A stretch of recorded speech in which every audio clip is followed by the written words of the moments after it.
નમસ્કાર મિત્રો.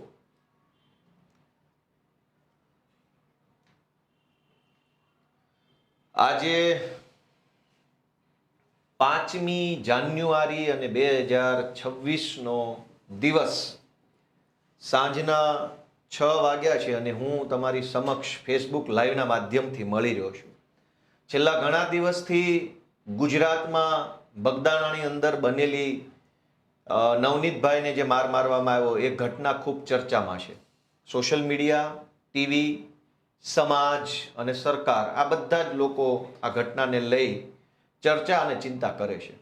ગુજરાતમાં અગાઉ અનેક આવી ઘટનાઓ બની. પહેલાં પણ થોડાક સમય પહેલાં જ એક વિડીયો વાયરલ થયો હતો. ભાવનગર જિલ્લાના સિંહોર તાલુકાના એક ખેડૂતને 2-3 ગુંડા તત્વોએ લાકડીના મારથી માર મારતા હોય ખેતરમાં એવી ઘટના બની હતી. આ સિવાય અનેક ઘટનાઓ, પાલનપુરની અંદર એક યુવાનની હત્યાની ઘટના બની, હમણાં બગદાણાની ઘટના બની, અનેક ઘટનાઓ બને છે. અને ભાજપની સરકાર અને ભાજપની વહીવટી સિસ્ટમ એ આ દરેક ઘટનાઓની અંદર કેવી રીતે ગુનેગારોને બચાવવા માટે થઈ જનતાને કેવી રીતે છેતરે છે એ બાબતની માહિતી મારે તમને આજે આપવાની છે. હું 5 જેટલી અલગ અલગ ઘટનાઓની હું તમને માહિતી આપીશ. અત્યાર સુધી તો તમે એ ઘટનાઓને છાપામાં જોઈ હશે, ટીવીમાં વાંચી હશે, બધું જ હશે. નવનીતભાઈની ઘટના હું છેલ્લે કહીશ કે એમાં કેવું બન્યું. પહેલા હું અલગ અલગ ઘટનાઓથી શરૂઆત કરીશ અને મારી બધાને વિનંતી છે કે શાંતિથી, ગંભીરતાથી સમજજો કે આ 8 ચોપડી પાસ અને એની આખી સરકાર કેવી રીતે જનતાને, અલગ અલગ જ્ઞાતિઓને ગુમરાહ કરી અને કેવી રીતે પોતાનું સિસ્ટમ ચલાવે છે એનો પુરાવા સાથે બધી જ ઘટના હું લઈને આવ્યો છું. સૌથી પહેલા આપણે શરૂઆત કરીએ. મારા હાથમાં એક એફઆઈઆર છે. આ એફઆઈઆર ભાવનગર જિલ્લાના સિંહોર તાલુકાના પીપળિયા નળ ગામની છે. પીપળિયા ગામે ફેબ્રુઆરી મહિનાની 28 તારીખે એક ઘટના બની. પોલીસે જે ફરિયાદીએ જે લખાવ્યું છે એ હું વાંચી સંભળાવું તમને, પછી સમજીએ કે આ કેવી રીતે ઘટનાક્રમ બને છે. પણ આ એફઆઈઆર વાંચતા પહેલા હું તમને એક વસ્તુ પૂછું કે ભાઈ, આપણે માર્કેટમાંથી કોઈ સામાન લેવો હોય તો બ્રાન્ડેડ કંપનીનું કોઈ શેમ્પુ છે ઓરિજિનલ, એ છાપેલી કિંમતે મળે ત્યાંથી લેવું વધારે સારું કે ડિસ્કાઉન્ટ મળે ત્યાંથી લેવું વધારે સારું?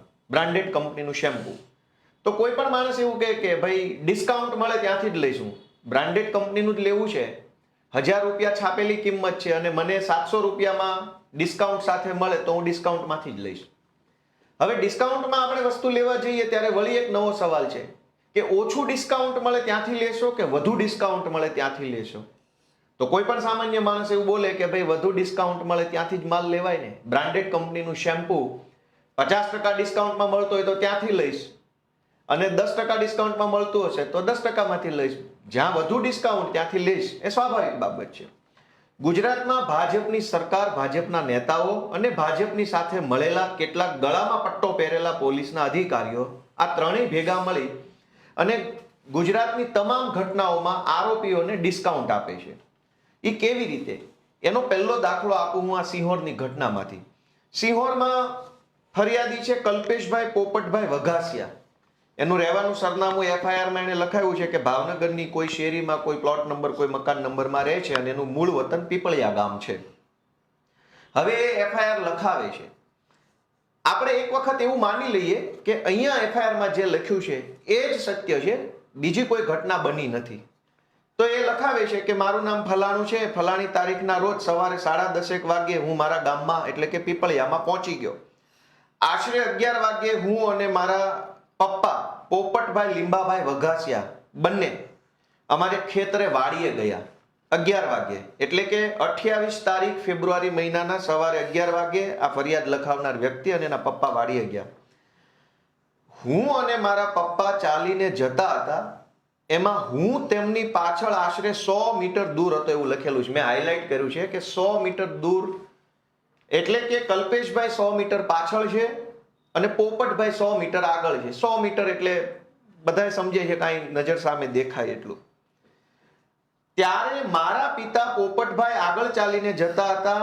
તેની પાસે અમારા ગામના નિલેશભાઈ ઘેલાભાઈ સાનિયા, જેના હાથમાં કુંડળીવાળી લાકડી હતી, તથા મયુરભાઈ ઘેલાભાઈ સાનિયા જેના હાથમાં પણ કુંડળીવાળી લાકડી હતી, તથા સાજણભાઈ આનંદભાઈ તથા ખેતાભાઈ આનંદભાઈ જે બંનેના હાથમાં પણ લાકડીઓ હતી, તેઓ મારા પિતા પાસે લાકડીઓ લઈને જતા હું મારી વાડીએથી મારા પિતાની પાછળ હતો અને આ ચારેય જણાને જોઈને હું ઉતાવળા પગલે ચાલી મારા પિતા પાસે પહોંચ્યો. એ સમયે આ ચારેય લોકો જેના હાથમાં લાકડી હતી એ મારા પિતાને એવું કહેતા હતા કે તું કેમ અમને ઢોર ચારવાની ના પાડે છો? આજે તને જીવતો રહેવા દેવો નથી એવી મારી નાખવાની ધમકી આપી ચારેય જણા મારા પિતાને જાનથી મારી નાખવાના ઈરાદે લાકડી લઈને મારવા લાગ્યા. જેમાં નિલેશભાઈ એના હાથમાં હતી એ લાકડી મારા પિતાના ડાબા ભાગે મારી, ગંભીર ઈજા કરી. મયુરભાઈએ લાકડી ખભા ઉપર મારી. સાજણભાઈ અને ખેતાભાઈએ શરીરના અન્ય ભાગ ઉપર લાકડી મારી. આવું એફઆઈઆરમાં ફરિયાદીએ લખાયું છે. હવે આ ફરિયાદી લખાવે છે ત્યારે ફરિયાદી પોતે ત્યાં હાજર છે, પણ આખી એફઆઈઆરમાં એવું નથી લખ્યું કે ભાઈ વચ્ચે પડ્યો છોડાવવા માટે, કે છોડાવવા વચ્ચે પડ્યો તો બે ધોકા એને પોતાને પણ વાગી ગયા, એવું આખી એફઆઈઆરમાં ક્યાંય લખેલું નથી. આ એફઆઈઆર હું વાંચું છું. એફઆઈઆર છે સિંહોર પોલીસ સ્ટેશનની 28 ફેબ્રુઆરી 2025ની. એવું કેમ બન્યું કે એના પપ્પાને ચાર લોકો માર મારે છે અને આ ભાઈ કઈ છોડાવવા પડતો નથી અને આ ભાઈને એક લાકડી પણ વાગતી નથી? મારવા જ આવ્યા છે તો એના છોકરાને બે લાકડી મારશે. હકીકત એવી છે કે ભાવનગર પોલીસના એક ઉચ્ચ અધિકારીએ ભાજપની દલાલી કરી, ગળામાં પટ્ટો પહેરી અને આખી ખોટી એફઆઈઆર ઊભી કરી છે આરોપીઓને ડિસ્કાઉન્ટ આપવા માટે. ઘટના એમ બની હતી કે એ ચાર લોકોએ આ બાપાને ખેતરમાં જઈ માર માર્યો, એનો વિડીયો વાયરલ થયો, ઓલ ગુજરાતે જોયો. ત્યારે ત્યાં ઘટના સ્થળે બાપા પોતે એકલા અને ચાર માર મારનારા લોકો, કુલ 5 લોકો જ ખેતરમાં હતા. છઠ્ઠો કોઈ માણસ ત્યાં ખેતરમાં હાજર નહોતો. આ ફરિયાદ જેના નામની પોલીસે લખી છે, કલ્પેશભાઈ પોપટભાઈ વઘાસિયા, એ ગુનો બન્યો તે દિવસે ભાવનગરમાં પોતાના ઘરે હાજર હતા, ગામડે હતા નહીં. છતાંય તે ભાજપનો પટ્ટો ગળામાં પહેરેલા એક પોલીસવાળા અધિકારીએ આ વ્યક્તિને પોતાના પિતાના માર મારનાર વ્યક્તિ વિરુદ્ધનો ફરિયાદી બનાવ્યો, અને ફરિયાદી એવી રીતે બનાવ્યો કે હું પોતે ત્યાં હાજર હતો અને મારી હાજરીમાં આ ઘટના બની અને મારા પપ્પાને માર મારતા હતા ને આવું કહેતા હતા. પોલીસે આવું કેમ કર્યું? આ ભાઈ ત્યાં હાજર નતો, એના પપ્પાને મારતા હતા ત્યારે એના પપ્પા અને મારનારા ચાર લોકો જ હાજર હતા. તો પછી પોલીસે આને કેમ ફરિયાદી બનાવ્યો? આરોપીઓને ડિસ્કાઉન્ટ આપવા માટે. કેવી રીતે? કે જો ફરિયાદ ખોટી નોંધાય તો કોર્ટની અંદર અદાલતમાં જામીન મેળવવામાં, બીજી ત્રીજી બધી જ પ્રોસેસમાં આરોપીઓને ફાયદો મળે. કેમ કે એફઆઈઆર ખોટી છે. એફઆઈઆર ખોટી કેવી રીતે છે? આ એફઆઈઆરમાં ભાવનગર પોલીસે કલમ લગાવી છે 307, એટલે કે જાનથી મારી નાખવાની કોશિશ, એટલે આઈપી નવી કલમ છે 109(1). પછી 506 એટલે કે ધમકી મારવાની કલમ, અને કલમ 114 એટલે કે ગુનેગાર એક વ્યક્તિની હારે બીજા 3-4 લોકો ત્યાં હાજર હોય એને 114, એટલે આ જૂની કલમ બોલું છું. નવી કલમ છે 109, 351 ને 54. પોલીસે આરોપીને ફાયદો કરાવવા માટે, માથાભારે ગુંડા બદમાશ તત્વોને ડિસ્કાઉન્ટ આપવા માટે કે કોર્ટમાં સજા ન થાય, જલ્દી જામીન મળી જાય, પાસા ન થાય, ગુસ્સીટોક ન લાગે, એટલા માટે ખોટો ફરિયાદી ઉભો કર્યો. અત્યારે આ જ્યારે હું બોલું છું ત્યારે 5મી જાન્યુઆરીના રોજ, એટલે કે 1 વર્ષ લગભગ પૂરું થવા આવશે, એ જે બાપાને 4 લોકોએ માર માર્યો હતો એ બાપા આજે પણ કોમામાં છે, બેભાન અવસ્થામાં છે. 1 વર્ષથી એ માણસ ખાટલામાંથી ઊભા નથી થયા. જો પોલીસે એ બાપાની ફરિયાદ લીધી હોત, એ બાપાને જ ફરિયાદી બનાવ્યા હોત તો પેલા લોકોને આજની તારીખમાં જામીન ન મળ્યા હોત, કેમ કે આરોપી અત્યારે બેભાન છે, પીડિત બેભાન છે. પોલીસે બુદ્ધિ વાપરી, ભાજપનો પટ્ટો ગળામાં પહેર્યો, ટોમી બની ગયા અને માર માગ્યો છે જે બાપાને, એના છોકરાને ખોટો ફરિયાદી બનાવ્યો. એના કારણે આરોપીઓને ડિસ્કાઉન્ટ મળ્યું. આરોપી જેલમાંથી ક્યારનાય છૂટી ગયા છે, 400 મહિના પહેલા છૂટી ગયા છે, અને જેને માર વાગ્યો છે એ બાપા 1 વર્ષથી અત્યારે પોતે કોમામાં છે. અને આ ફરિયાદની અંદર કઈ કલમ, બીજું શું ખોટું કરવામાં આવ્યું કે પોલીસે એફઆઈઆરમાં લખ્યું છે કે ઘટના બની 12 વાગે. એફઆઈઆરમાં 12 વાગે ઘટના બની એવું લખ્યું પોલીસે. એની પોલીસ સ્ટેશનને જાણ રાત્રે 9:30 થઈ એવું પોલીસે લખ્યું છે. જ્યારે એફઆઈઆર ની અંદર એવું લખ્યું છે કે હું 11 વાગે ખેતરે ગયો ત્યારે 100 મીટર દૂરથી મારા પપ્પાને માર્યા, હું ત્યાં હાજર હતો. તો 11 વાગે ઘટના બની, એની જાણ પોલીસને રાત્રે 9:30 થઈ છે એવું પોલીસે બતાવ્યું. એટલે કે ટાઈમની અંદર પણ આરોપીઓને ડિસ્કાઉન્ટ આપવામાં આવ્યું. ખોટો ટાઈમ, ખોટી ઘટના, ખોટો ફરિયાદી, આવું બધું ખોટું લખે એટલે આનો ફાયદો હંમેશા કોર્ટમાં આરોપીને મળે. એક વકીલ તરીકે હું જાણું છું. બીજું કે આની અંદર પોલીસે 3 કલમ ઓછી લખી. કઈ કલમ ઓછી લખી? હવે એફઆઈઆર પાછી વાંચું, એમાં છેલ્લો ફકરો અહીંયા મેં હાઇલાઇટ કર્યો છે. એમાં એવું લખ્યું છે કે આ બનાવ બનવાનું કારણ એવું છે કે હું તથા મારા પિતા વાડીએ ગયેલા અને અગાઉ અમારા ગામના ભરવાડ લોકોને મારા પિતાએ અમારી વાડીમાં ઢોર ચરાવવાની ના પાડેલ હોય, જેની દાજ રાખીને આજરોજ મારા પિતા વાડીએથી ઘરે જતા હતા અને હું તેમની પાછળ જતો હતો ત્યારે ઓલા લોકોએ માર માર્યો. એનો અર્થ એવો થયો કે અગાઉ આ લોકોને ઢોર ચરાવવાની ના પાડી છે, એ વાતની દાજ રાખી છે, પછી એને આયોજન કર્યું એટલે કે પ્લાનિંગ કર્યું એટલે કે ષડયંત્ર કર્યું એટલે કે કાવતરું કર્યું, પછી માર માર્યો છે. તો કાવતરું કે ષડયંત્ર કે આયોજન કરવાની કલમ એટલે કે કલમ 61 નવા કાયદા પ્રમાણે અને જૂના પ્રમાણે 120B આ એફઆઈઆરમાં પોલીસે લખી નથી. 4 લોકો ધોકા લઈને આવ્યા તો એ તો વગર આયોજને થોડા આવ્યા હોય, સ્પેશિયલ મારવા જ આવ્યા હોય. તો મારવા માટે આગલી રાત્રે કે વહેલી સવારે આયોજન કર્યું હોય, એ આયોજનની કલમ આની અંદર પોલીસે ઉમેરેલી નથી. આમ ભાવનગર પોલીસમાં રહેલા એક ઉચ્ચ અધિકારીએ ગળામાં ભાજપનો પટ્ટો પહેરી ટોમી બની જઈ અને ખોટી ફરિયાદ એવી રીતે દાખલ કરી કે જેનો ફાયદો આરોપીઓને મળે, આરોપીને ડિસ્કાઉન્ટ મળે, જલ્દી જામીનનું વગેરે. એક પ્રખ્યાત ઘટના છે પાયલબેન ગોટીની, અમરેલીમાં જે બની હતી, બધાય જાણી છે. બગદાણાની ઘટના ઉપર હું છેલ્લે આવીશ કેમ કે એમાં તો બહુ મજબૂત પુરાવો છે. પાયલબેન ગોટીની ઘટના બધાએ જોઈ. એમાં જે તે વખતે ઘટના બની ત્યારે પાયલબેનનું ચરિત્ર હનન કરવામાં આવ્યું, સીસીટીવી કેમેરા રિલીઝ કરવામાં આવ્યા, જેમાં પાયલબેન એક કુરિયરની દુકાને જે કુરિયર પોસ્ટ કરતા હોય વગેરે વગેરે. ઘટના એવી બની હતી કે ભાજપના એક વ્યક્તિએ ભાજપના બીજા વ્યક્તિની વિરુદ્ધમાં પત્ર લખ્યા કે આ લોકો રેતીના બેતીના હપ્તા બપ્તા ખાય છે અને સંગઠનમાં હોદ્દો છે.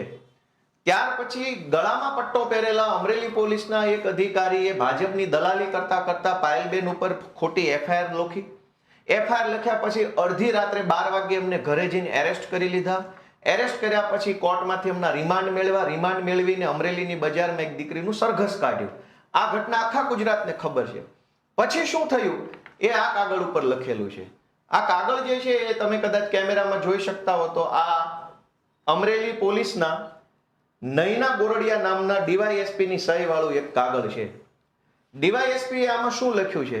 આ કાગળ છે 4/9/2025 નું કાગળ છે, એટલે કે સપ્ટેમ્બર મહિનામાં અમરેલીના ડીવાયએસપી એવું લખ્યું છે. કોને સંબોધીને લખ્યું છે? અમરેલીની અદાલતના ચીફ જ્યુડિશિયલ મેજિસ્ટ્રેટને લખ્યું, એટલે કે જજ સાહેબને લખ્યું પોલીસે. શું લખ્યું છે? ઉપરોક્ત વિષય અન્વયે જણાવવાનું કે ફલાણા નંબરની ફલાણા કલમ વાળી એફઆઈઆરના કામમાં ગુનાના કામે તપાસ દરમિયાન આરોપી પાયલબેન અશ્વિનભાઈ ગોટી રહે ફલાણું ગામ ફલાણો તાલુકો ફલાણા વિરુદ્ધ પૂરતો પુરાવો નથી. આરોપીનું નામ ભૂલથી એફઆઈઆરમાં આવી ગયું છે, જેથી આ આરોપીનું નામ ભૂલથી આવી ગયું છે એટલે તમે કાઢી નાખો અને આ એફઆઈઆર રફે દફે કરી નાખો. એવું કાગળ કોણે લખ્યું? અમરેલીના ડીવાયએસપી નૈના ગોરડિયાએ. ભૂલથી નામ આવી ગયું, રિમાન્ડ લઈ લીધા, સરઘસ કાઢ્યું, બદલો લઈ લીધો, ફજેતો કરાવી નાખ્યો અને પછી એના એ જ પોલીસ વાળા પાછળથી કાગળ બદલી અને કોર્ટમાં એવું લખી નાખ્યું કે ભાઈ આ તો આ જે છે એ ગુનો બનતો નથી પાયલબેન સામે, એટલે આનું નામ છે હવે તમે કાઢી નાખો. ત્યારબાદ સૌથી મજાની વાત કે પહેલું કાગળ જે લખ્યું એમાં ખાલી એવું લખેલું છે પાયલબેનનું નામ ભૂલથી આવી ગયું છે. બીજા બધાનું નામ બરાબર છે, બીજા બધાનું નામ તો ગુનેગાર તરીકે છે જ, ખાલી પાયલબેનનું નામ ભૂલથી આવ્યું છે એટલે તમે કોર્ટમાંથી રેકોર્ડમાંથી કાઢી નાખો. પછી આ બીજો કાગળ છે મારા હાથમાં. આ બીજો કાગળ છે એ police inspector cyber crime police સ્ટેશનની સહી વાળો છે. સહી ઉકલતી નથી પણ કે લખેલો છે અને કે અથવા પી જેવું વંચાય છે. આ પેપરની અંદર પાછું સાયબર ક્રાઇમ પોલીસ સ્ટેશનના ઇન્સ્પેક્ટરે એવું લખ્યું છે કે મનીષ વઘાસિયા તથા જીતેન્દ્ર ઉર્ફે જીતુ બાવચંદ ખાતરા અને અશોકભાઈ માંગરોળિયા જે બાકીના 3 આરોપી હતા બરાબર, એની વિરુદ્ધ પણ કોઈ પુરાવો નથી અને આ ત્રણેય લોકોનું નામ પાછું ભૂલથી એફઆઈઆરમાં આવી ગયું છે. તો આખી એફઆઈઆરમાં કુલ 4 આરોપી હતા, 3 પુરુષ અને 1 પાયલબેન. તો પાયલબેનનું નામ ભૂલથી આવી ગયું, બીજા ત્રણેયનું નામ ભૂલથી આવી ગયું, એવો રિપોર્ટ કરી અને આખો કેસ રફે દફે કરી નાખ્યો. તો જ્યારે એફઆઈઆર કરી ત્યારે તમને નહોતી ખબર કે આ ખોટો કેસ છે, ત્યારે પોલીસ જાણતા હતા, પણ ભાજપે કીધું કે ટોમી પાયલનું સરઘસ કાઢવાનું છે તો એક જૂઠી એફઆઈઆર બનાવી દે, ચલ ફટાફટ 4-5 ટોમીને મોકલો, પાયલબેનનો કિડનેપ કરી આવો, સરઘસ બરઘસ કાઢો. તો બધા ટોમી ધંધે લાગી ગયા.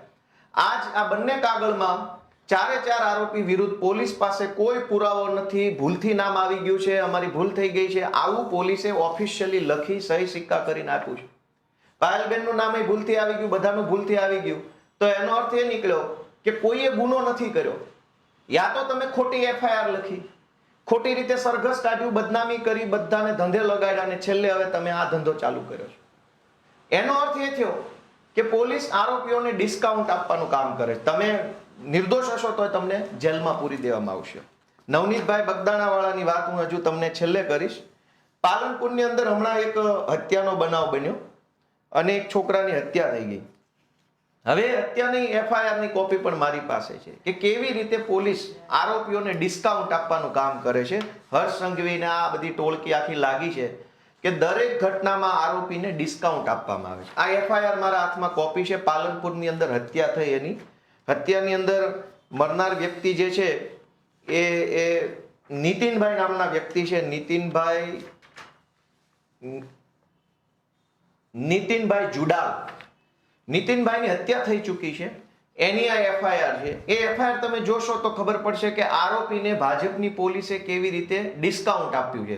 હર્ષ સંઘવીને ભાજપવાળા સમાજમાં આરોપીઓને ગુજરાતમાં કોઈ પણ ઘટના બને, કોઈ ખૂણા પર ઘટના બને, આરોપીને હંમેશા ડિસ્કાઉન્ટ આપવામાં આવે છે, લાભ આપવામાં આવે છે કે તમે જલ્દી છૂટી જાઓ, તમારા વિરુદ્ધ કડક કાર્યવાહી ન થાય, જામીન મળી જાય, પાસા ન થાય, તડીપાર ન થાય, ગુસ્સી ટોક ન લાગે. એના માટે બધી જ કાળજી દરેક એફઆઈઆરમાં લેવામાં આવે છે.